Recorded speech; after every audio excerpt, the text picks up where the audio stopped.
You are listening to the Football Diehards podcast with your hosts, Justin Lonero and Bob Harris, sponsored by DraftKings. Sign up now using promo code DIEHARDS, DIEHARDS. Make a first-time $5 deposit, and you'll receive a free $3 ticket. Hello and welcome to the Football Diehards podcast. I'm your host, Justin Lonero, along with my co-hosts, as always, Mr. Kyle Dvorchak, Mr. Bob Harris. Gentlemen, the draft has concluded. Rookie mini camps and OTAs are upcoming. Mr. Harris, what is good in Albuquerque on this May evening? There is so much going on here. The aliens from outer space are, coming down in droves now. We've been aware of this here in New Mexico for quite some time. It's like the Jetsons here. They fly by every 10 minutes. But the rest of you are getting a taste of what we're all getting. So welcome our extraterrestrial overlords. I'm looking forward to bowing to their evil intentions or whatever. Actually, that's all in jest, people. I don't know what those UFOs are. Nobody does. I know. Wait, there was a UFO thing happened? The government keeps us. So all of a sudden, Kyle, the government, we get all these leaked videos taken from military crafts, like on 60 Minutes they showed a bunch of it, and then they ask the government about it, and the government says, yeah, they're UFOs. What about it? All along they're UFOs. Everyone knows that. So yeah, we know that. Yeah, on to the next topic. Right. Right. I didn't know about. Yeah, it's like, of course. Yeah, I think everyone's been talking about it. So I don't know how I missed this. I love UFO stuff too. Dude, get on the Google. You have Google. Why don't you quit working for 30 seconds? Get on the Google. By the way, everybody, Kyle Dvorchak, we have big news at the end of the show, but also big news now. You took down a huge prize playing the DFS hockey. Yeah. I think it was 12th place. It was some quite run good. We got 2 empty net goals from Edmonton with seconds on the clock to go from like 26th place. Not making nothing, but they pay you out. Everyone gets paid out. Last place gets $4,000. But since everyone gets paid out, they give you the last place money as soon as you win the ticket. So I had that already pissed away for weeks, months.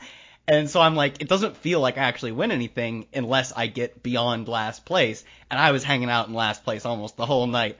And we picked up some empty netters from Edmonton, and I took home, I think, 12th for $10K.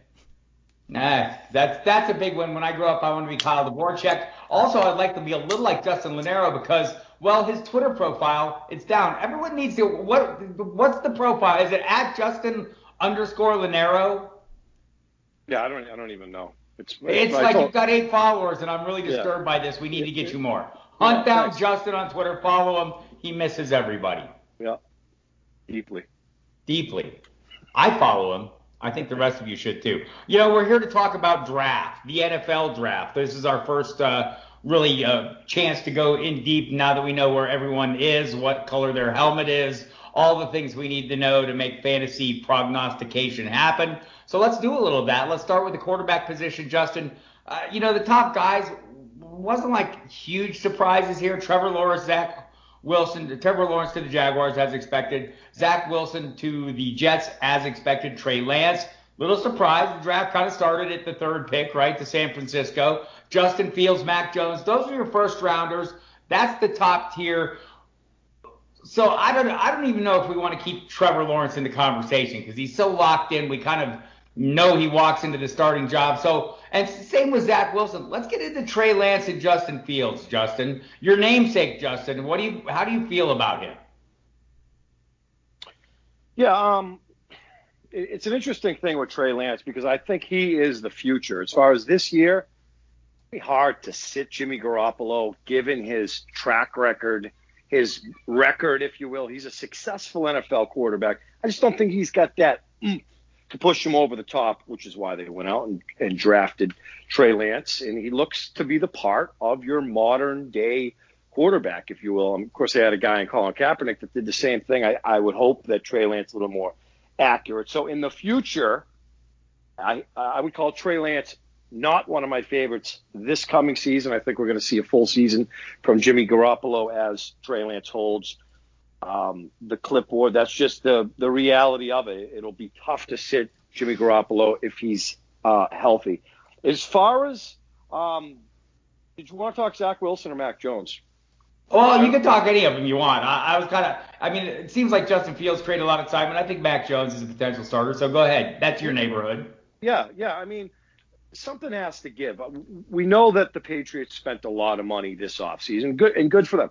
The Kendrick Bournes and Nelson Aguilar, Hunter Henry, who's always hurt, and we got Jonnu Smith, who I'm cautiously optimistic about. But the reality of that offense is Cam Newton's right arm. And he's going to be a short leash. He has stroked Bill Belichick's ego as well as anybody that I've ever seen, and it's worked. But his leash is going to be really short, which is why they went out and drafted Mac Jones. I am a firm believer that it's never, ever going to be the same. I sound like George Carlin again here. It's never going to be the same. Don't wait for it. Be thankful for what you got. And what you got was 20 years out of the greatest quarterback of all time. It's going to take a miracle because, again, I don't see much special from Mac Jones on the surface. I think you're going to see Mac Jones at some point. Will he be the difference? Can he the reality also is you have to score 30 points a game in the NFL to compete. So I'm just looking at Buffalo. I'm looking at Kansas City. How is this team going to score points?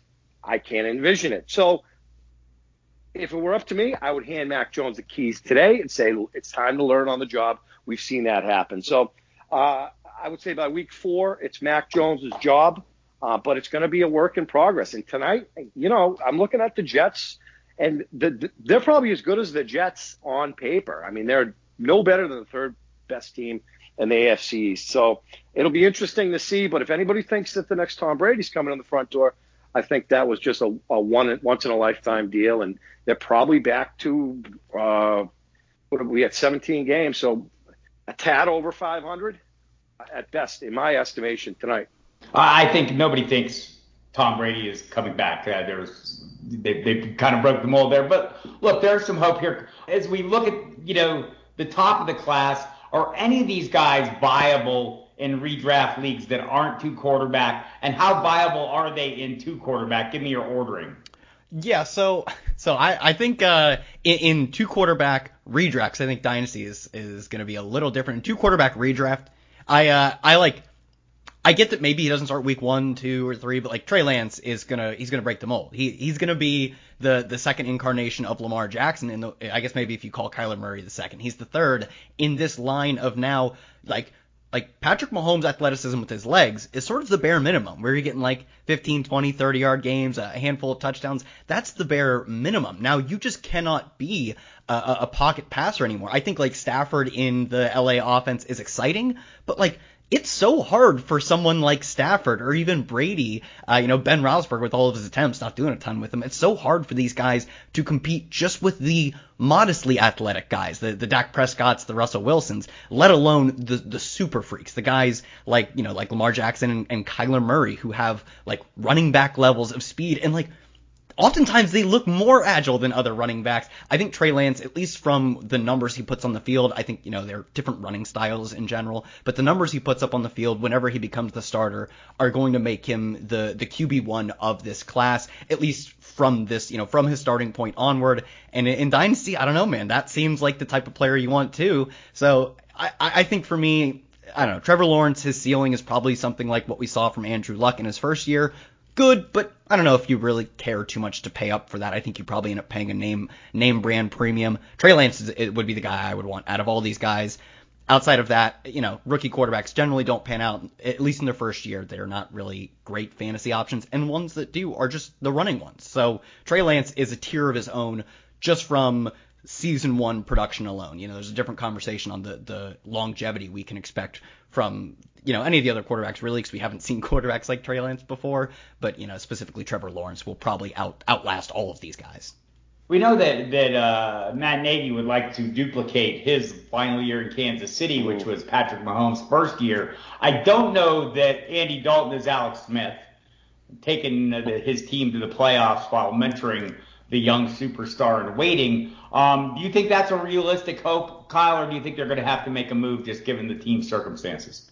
Yeah, I mean, Andy Dalton's not that good. Like, we saw him last year on an offense that, like, you could say the offensive line was banged up, sure, but they weren't a terrible offensive line, and they had, a very strong argument to have, like, the best 3 deep receiving room in the entire league, and he was not that good. He wasn't downright terrible, but he is a adequate backup in the league, and they'll probably find that out pretty shortly. Maybe he gets carried by by the defense being really good. Dave Montgomery somehow keeps up what he did at the end of last year. Allen Robinson's great. Maybe he gets carried and they start off good. But didn't Mitch Trubisky get benched when they were like 3-1 or 4-0? Like it's Nagy at least seems by that sharp enough to recognize sort of divorce process from results in that you can have bad quarterback play and still win some games. So I mean maybe it's week 1. I don't even see I'd be shocked if Andy Dalton makes it to week 3. And it goes against everything they've said, but I don't care what they're going to see him on the field and go, this probably isn't it. Then they're going to see Justin Fields in practice and go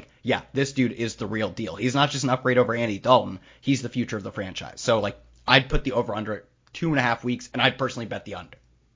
Justin, I felt you were like a fish nibbling at the bait that is Zach Wilson. Do you find the pieces they're putting around him kind of appealing? The Jets' history at this position in the last, when was Joe Namath around? Well, it hasn't been good for a while. How do you feel about the pieces they're putting around him? And do you have a little hope for Zach Wilson? Yeah, I mean, Zach Wilson is one of these guys, and you can make an argument underneath Trevor Lawrence, he's the best quarterback in this draft. It is yet to be seen, but I like the opportunity immediately. Throw him into the flames.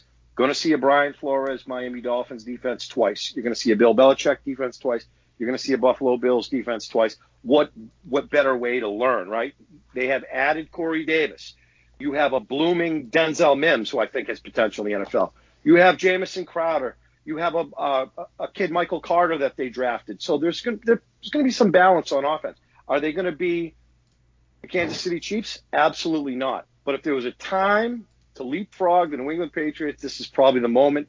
They're building around him. They have a new scheme going on. Maybe the culture gets a little better. They've been the lowly Jets for a long time. So, yeah, I like it. You mentioned Trevor Lawrence going to start immediately. The other guys like Lance and Fields, Mac Jones, might take a few weeks. But I like the opportunity. I like that you can just let it rip week 1. You're going to get hit. You're going to learn. You're going to see ghosts potentially a couple of times. But that's the only way to get acclimated to the NFL. Not everyone is Sam Darnold, Justin. And on the off-schedule quarterbacks, Kyle Trask, of course, goes to Tampa Bay. Probably not going to, I can't imagine the coaching staff there sticking around past Tom Brady's departure. They'll all leave at once, and Kyle Trask will be left to wither on the vine. Davis Mills might be the guy to watch in Houston, where they have some issues at quarterback. You may have heard of this Deshaun Watson character. There are things going on. Kellen Mond goes to Minnesota, which puts the clock on one Kirk Cousins. Let's go to the running back position, and we'll start with Kyle. I know this is like the easy move here. We love Najee Harris because we know that, of everybody, he has the clearest path to workload. Is that enough for you? It's enough for him to be the top rookie running back. That's not particularly in question, but he's and we've seen it before. I understand why he is getting pumped up so high in redraft and best ball. We've seen it time and time again. Teams that spend high draft capital on running backs, they typically tend to use them right away. And even if the rookie season isn't this complete package like Josh Jacobs, that was still good enough to get you there. Had he caught passes, he would have been like a top 3 or top 5 running back. He didn't catch almost any passes as a rookie. It was still pretty dang good. My biggest concern, and I think I've just become priced out at this point, I think this Pittsburgh offense is just going to be terrible. When you look at what Ben Rossberger was last year, he was a complete husk of his former self. His yards per attempt outside of 2 years ago when he played 2 games, so it's not really a adequate sample size, was at a career low. This dude's played 16 years, and it was his worst. He's never had a lower dip. Comes as he's coming off the elbow surgery. It was they said it was kind of like a Tommy John surgery for a guy who is built on basically just having this cannon of an arm. It looked like last year that is what did him in. I don't see him coming back from it. And it's not like they're even trying to be I don't want to say good, because I'm sure they're trying to be good offense, but they're not taking the deep shots. His ADOT was, I would assume, at a career low, at least looking as far back as ADOT goes. And then what do? They say, all right, well, we're going to do the thing that's less efficient than dinking and dunking. Ground and pound the football behind our now degraded offensive line. So I think he's going to get a ton of volume. That's typically enough for me to draft players in fantasy football. Running backs who get the ball a lot are the guys we want to draft. but I do think this offense just has such an incredibly low floor, and people are so excited to draft Najee Harris that I don't think it's a terrible pick, but I do think at this point, Shark Tank style, I'm out.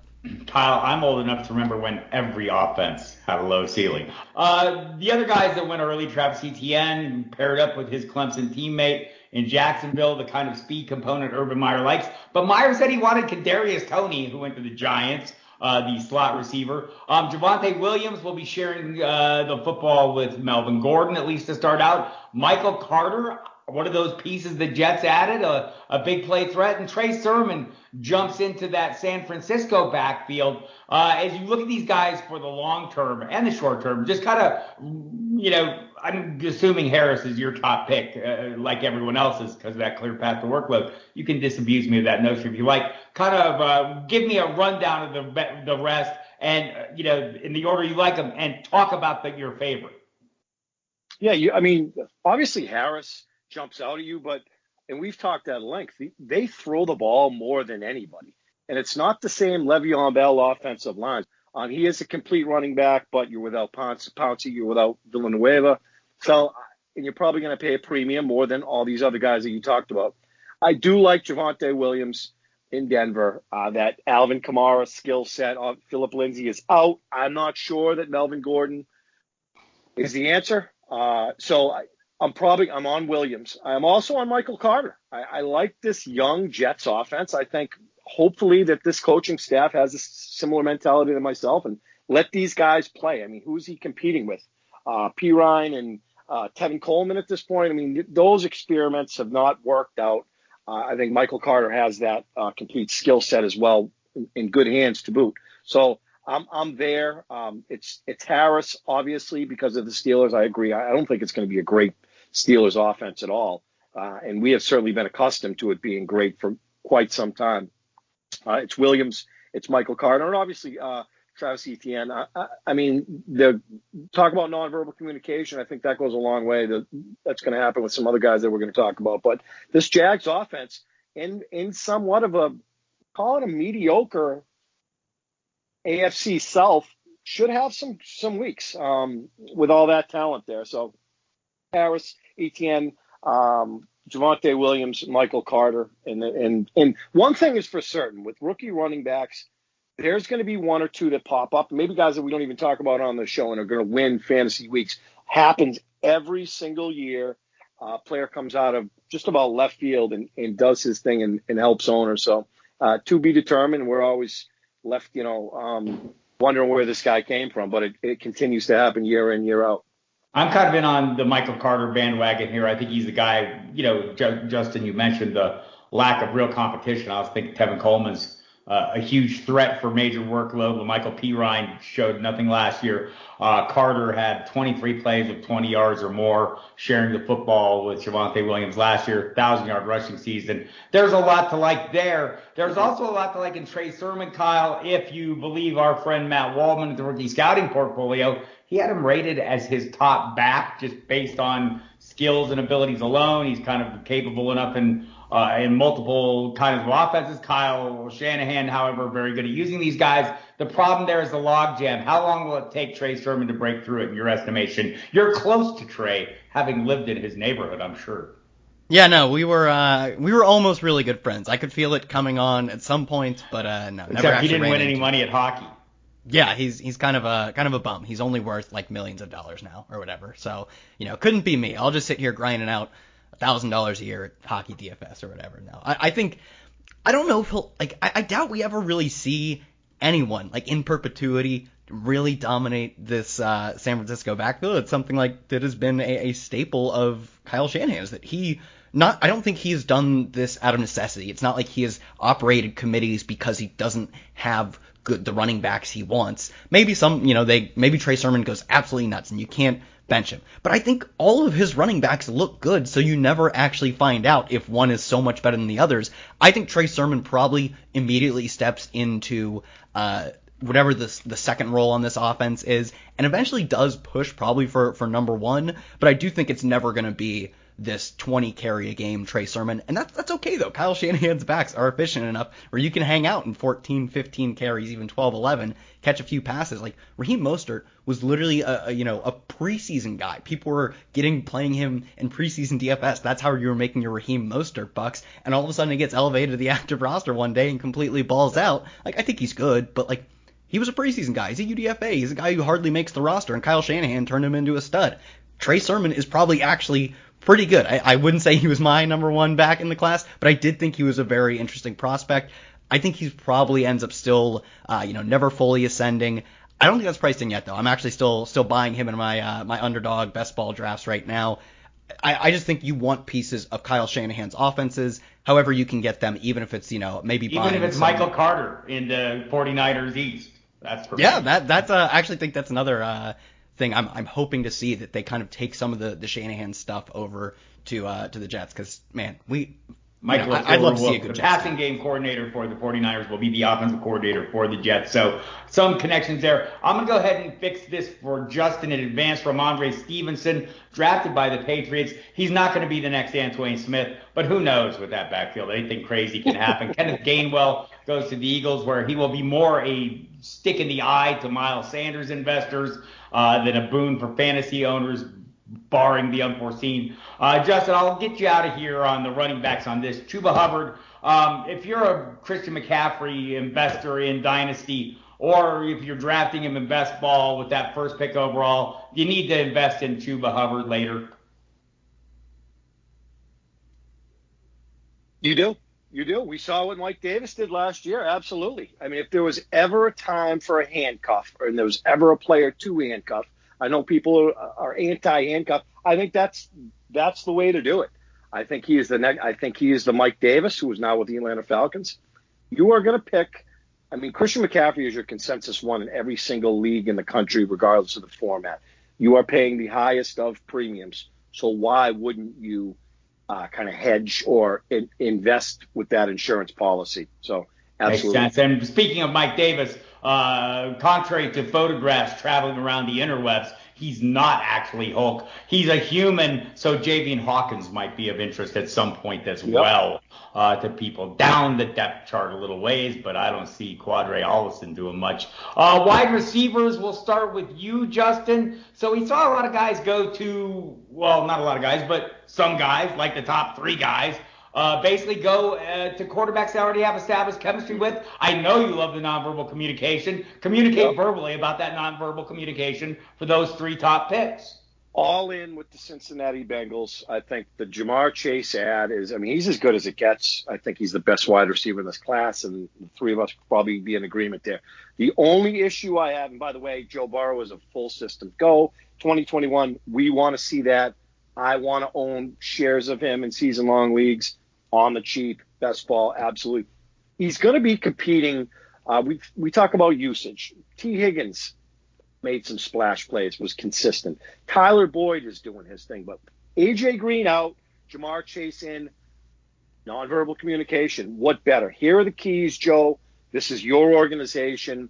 Do your thing with the guy that you played with in college. Absolutely. And if Joe Mixon is healthy, and I feel like we've been talking about Mixon now for 5 years. He's still young.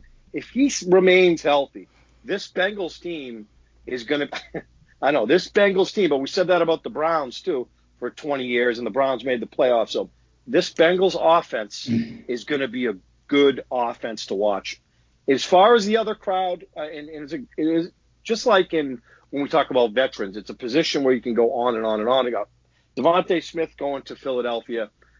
When we look at the Eagles, we look at Jalen Hurts. He's got the keys now. When we look at kind of Zach Ertz going on his way out, they have not hit on wide receivers in a long time.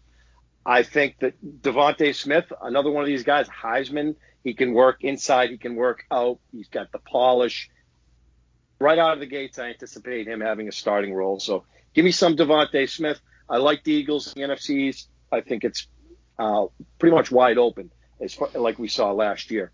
Without Dak Prescott, that is. And Jalen Waddle, like you said, the reunion with Tua, didn't see a ton out of Tua last year. There is a reunion. Will Fuller is now there, Devontae Parker. So, again, there's going to be a usage issue. I do like Myles Gaskin, by the way. I think he's going to get 250 touches plus, so I'll go near that backfield. But as far as the receiving game, need to see more out of Tua. So if I'm going to rank him, it's going to be Chase by far because of the scenario with Joe Burrow. We don't know what Jalen Hurts is, so it's a little mystifying with Devontae Smith. Going to be a stud eventually, in my opinion. And Jalen Waddle, again, worked with Tua in college. Several good mouths to feed. But, that can change with Will Fuller. We know the Will Fuller story, and Kyle loves him. He's great. And then all of a sudden he's either hurt, and now his new thing is getting suspended. He will miss the first game. And I'll say, the Bengals threw the ball 40 times a game last year, second most in the NFL. The concerns with Hurts are obvious, the 52% completion percentage. I think Tua, and look, I'm going to say the same thing about Cam Newton just to irritate Justin is, it was an unusual season last year. Guys were coming into new teams. Tua was coming off a serious injury, no time to learn the offense, or at least no face-to-face learning, not a real camp. Cam, you could say similar things. I think there's room for rebounds for both of those players. We'll see if it actually happens. Kyle, the next tier of guys, Kadarius Toney, Elijah Moore, seem to be great picks. Rashad Bateman seems to be maybe a great pick by the wrong team. And let's throw it. Did maybe, you look at all those guys. I love Elijah Moore. I'm not sure about Toney. I'm sure Bateman was the wrong spot. And then all of a sudden I get down to that next tier and I see Terrace Marshall. I think there's the guy that went to the right spot.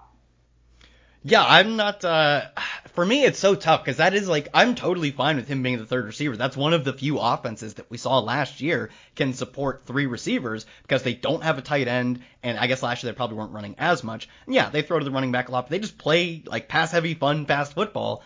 But man, I get that Sam Darnold goes from the Adam Gase thing where he probably played under one of the worst coaches in the past decade, past 20 years, I don't know. He's just such a comedy of errors. Everyone seems to leave Adam Gase offenses and become good. But I think a quarterback has enough control over their own fate because it's the most important position in all of pro sports that they can overcome bad coaching. He won't reach his full potential under bad coaching, but I don't think he can. I think he could have overcome it if he's actually good. All this is to say that everything for me is exciting, is really awesome in Carolina, except the most important position in football, and that's quarterback. I'm probably lightly buying some of these guys, when they fall in drafts, but it's a team that I'll get pieces of. I don't know if I'm ever going to get to stack because I don't buy into the quarterback. He was literally the worst quarterback of the past decade, given his sample size is reasonably large and his completion percentage, yards per attempt, interception rate are all the worst among all starting quarterbacks. So I think he's a great long-term buy and hold in Dynasty. I thought he was super talented. He was one of the few outside receivers. This class had a lot of short, fast dudes, tall, super skinny dudes, slow guys who do things, guys who are gadget players. He looks like an alpha, but I think I'm probably still a year out from really getting excited about Terrace Marshall, the fantasy player. The profile will always excite me. Right, some other guy, and I don't think any of us are. I'm excited about Elijah Moore a little bit just because I think he'll supplant Jameson Crowder, who they owe $10 million. We may see him leave in June, and I think this is just going to be an explosive or an offense that tries to be explosive. Kadarius Toney, not excited about, too many mouths to feed there.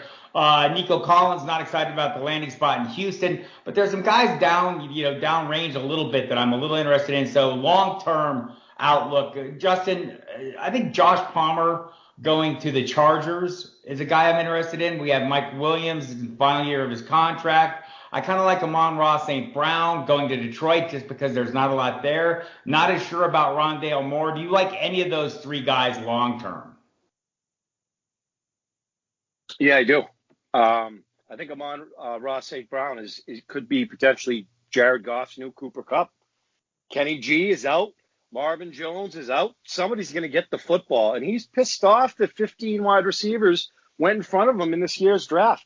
So we talk about it at length, and we have so for years, opportunity. And this is going to be a Lions team that's going to be bad, which means they're going to be trailing, which means you're going to see a lot of Jared Goff.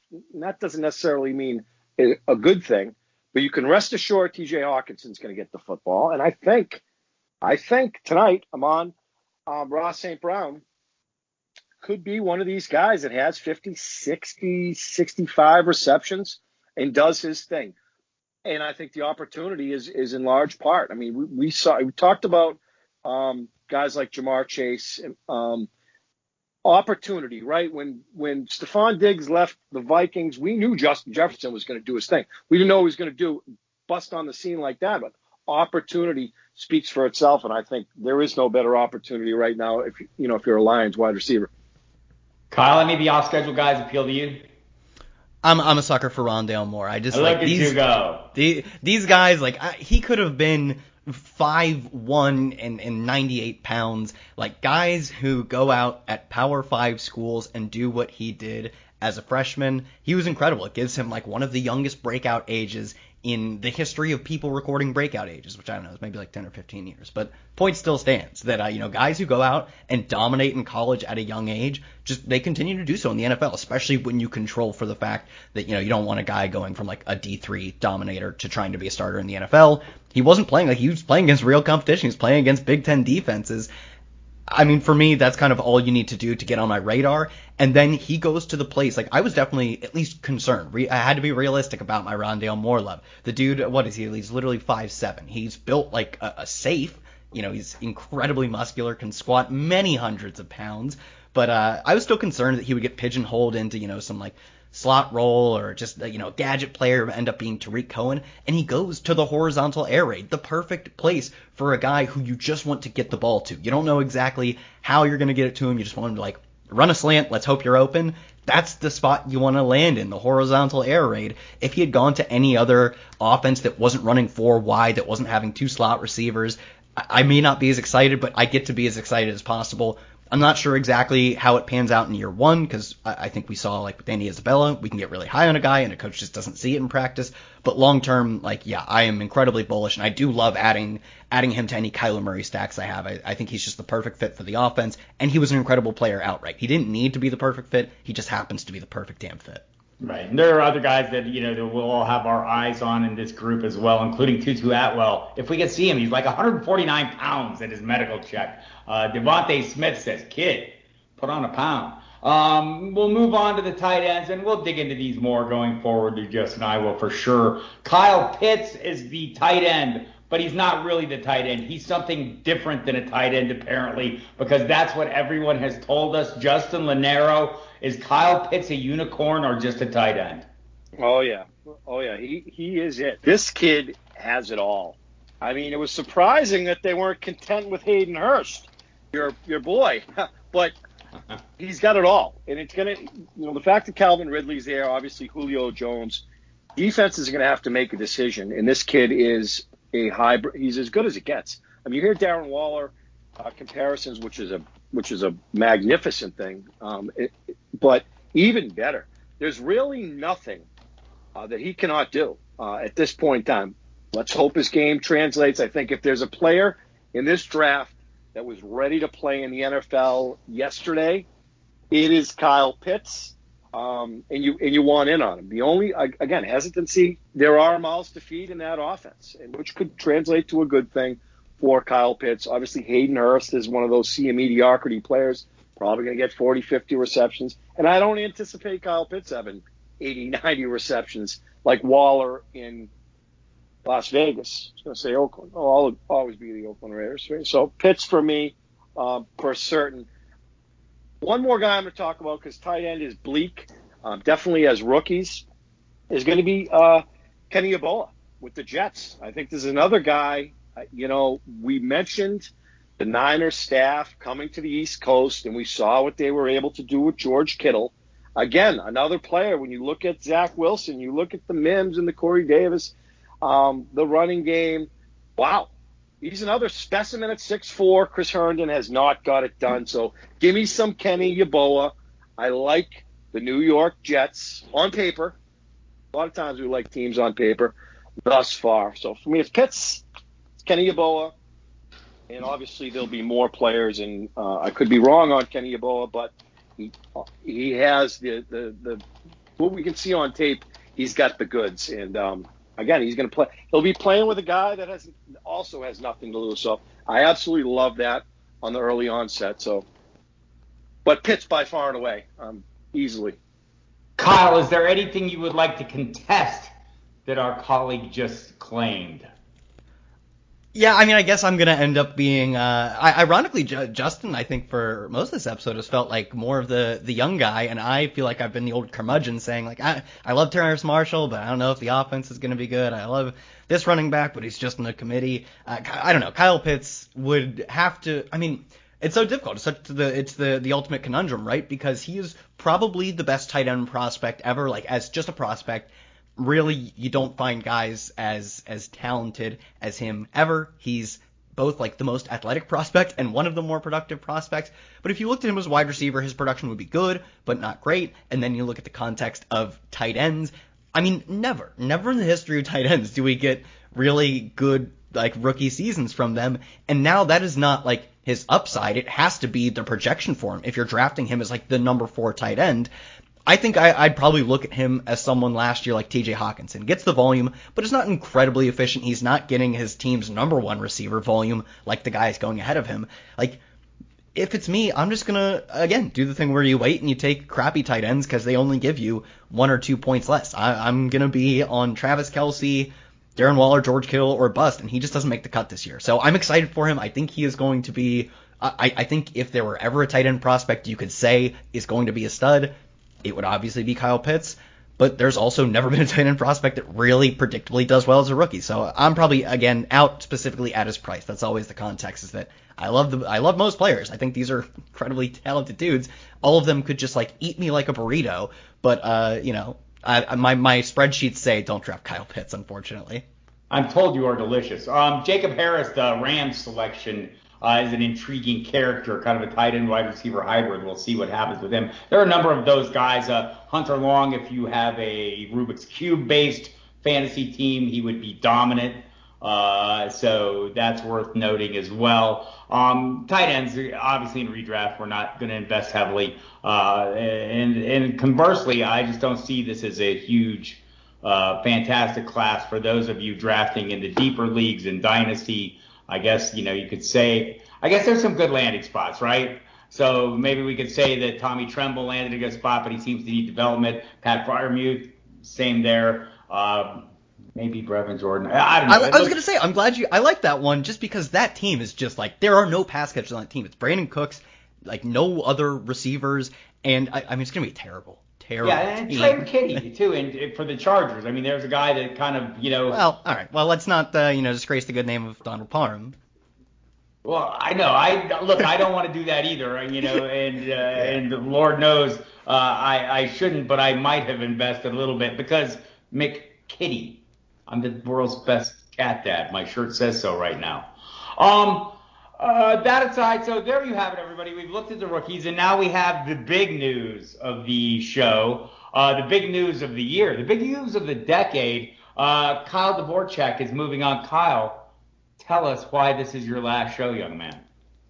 I don't think I'm allowed to say anything yet, but if you follow me on Twitter at Kyle Tweets Here, I will be soon announcing that I'll be expanding my role with an unnamed company at this point. But that just means that unfortunately you'll have to see more of my work coming out, more of my voice on podcasts, more of me on live stream. So look forward to getting to say more on that. But I'm not going anywhere in terms of the fantasy space, just kind of shifting around my job. An unnamed company that rhymes with, no, I won't do it to you.